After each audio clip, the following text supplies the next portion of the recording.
Speaking of which, your technique is really good. Where'd that come from? You know, I never think my technique's good enough. Oh yeah. So I'm always practicing. A little bit I'm talking about is just hand position in general too. Yeah. You know, and you've obviously worked on that and you've Hand position. I mean, definitely you want to work on it and try to, you know, there's your proper classical position. Yeah. You know, with your thumb. So in the right spot. how'd you come to that? I mean, did you take classical lessons as a youngster or anything? You know, I never formally or anything, but you know, you watch videos, you read books, you whatever, and. But wait, you see Eric Clapton do this? Yeah. Well, when I want to play like Eric, I would do that. Yeah. You know? I think I think it depends a lot on what you're trying to do, and in fact, if you want to play rock and roll and really dig in and have that power, you almost have to go to that rock grip. Yeah. But if you're trying to have total flexibility of your fingers, you sort of have to be a little more flexible, have your thumb position well, and there's a reason for the classical technique because it just gives you total freedom here. You can't have your, you know, one thing about dadgad is that everybody hears about is the stretching. It's just a little bit often longer stretches. Yeah. In dadgad tuning, and so I can't have my thumb up here and and stretch. Yeah. But with my thumb back here, yeah, I can reach even what's that, 6 frets. G to C sharp. There you go. So, you know, not too bad. So it just gives you that freedom to move, and so yeah, I had to work at that. And you know, I played electric guitar most of my life. Started out that way as a kid, and I did have my thumb up there. Yeah. So as I started playing more acoustically, that was something for a long time that I had to focus on. Yeah. And I'd be playing, I'd look down. No, get back. It helps, I think, also to have some strength. I do a lot of, I'll often just get up in the morning and run exercises, just something simple. Playing. You can play these chromatic exercises, and there's actually, there's 24 combinations of finger exercises. Things you can do with the 4 fingers? Okay. Yeah, that will run you through every possible finger motion. And you can do them, you can do it with hammer-ons. Right, multiple ones, yeah. And so on, and all those things. If you run through all 24 combinations and play them with hammer-ons and pull-offs, your hand will feel really tired. Yeah. But it builds strength. Yeah. And I think once you have strength, you don't feel this need to sort of, you know, just do funny things with your grip. You're just much more comfortable, and it doesn't take a lot. Yeah. Well, a really important thing that you're also really great at is doing it really efficiently. You know, not doing this.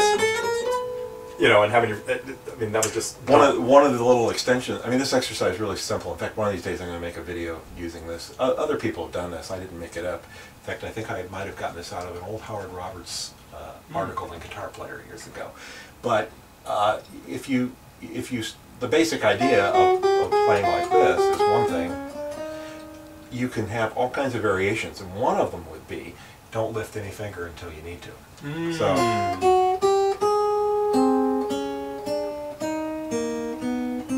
That's actually kind of the opposite of how you would normally play, where you talk about preparing the finger and getting into position at the right time. Yeah. But it's really pretty hard You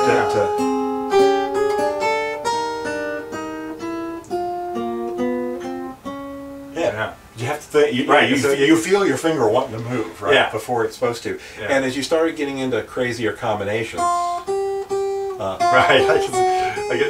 could see that was about to happen. Right. Yeah. You really have to focus on some of these. But what that tends to do is force my fingers to be really close to the strings. Right. And I'm not lifting them anymore. You know, really, you can, this exercise you can play, in fact, I used to play this on an electric and try to use it as a speed exercise, see how fast I can play. Get the metronome going. Can I play 16th notes at 160 or something? Right. This kind of thing. But I think it's actually more useful to play slow. Yep, I agree. And when you're doing efficiency, that, when you move, right? You know, if I see myself do that, I go, why is that finger an inch off the front? Right. It doesn't have to be. Yeah. It should just be that much motion. Yeah. And so if you do that kind of thing, you know, there's a little bit of a leap, I think, between practicing. It's like doing push-ups and then doing something real. Yeah. But you do that kind of thing, eventually you find that it shows up in your playing. Right. But there's also a bit of, you sort of have to look at every song, I think, when you're playing a little bit too. Because as much as I try to play efficiently, sometimes with a new song, especially if I'm in a performance situation, and you know, you're a little more pressure. Right, a little extra. Maybe the sound isn't quite right, or it's just a whole different environment. And I look down in the middle and I see my thumbs crept up, and so you sort of have to keep smacking it back down and trying to keep your technique going, right? Because it really is. You shouldn't have to play that hard. You know, having a guitar that's easy to play, big deal too. Yeah. Even the string spacing is an important thing. You know, how wide is the nut kind of thing. You know, most finger style here is 1 3/4, which is probably what this is. This is 1 13/16. Oh, so it's that's what the size. That's my Santa Cruz guitar size. Yeah, hair wider, not enough that you really notice. Yeah. But just enough. You know, I actually have another Malabar of Ed's. It's maple, and it has a 1 7/8 nut. Oh, okay. Almost classical size. Almost classical, yeah. And it's a little bit.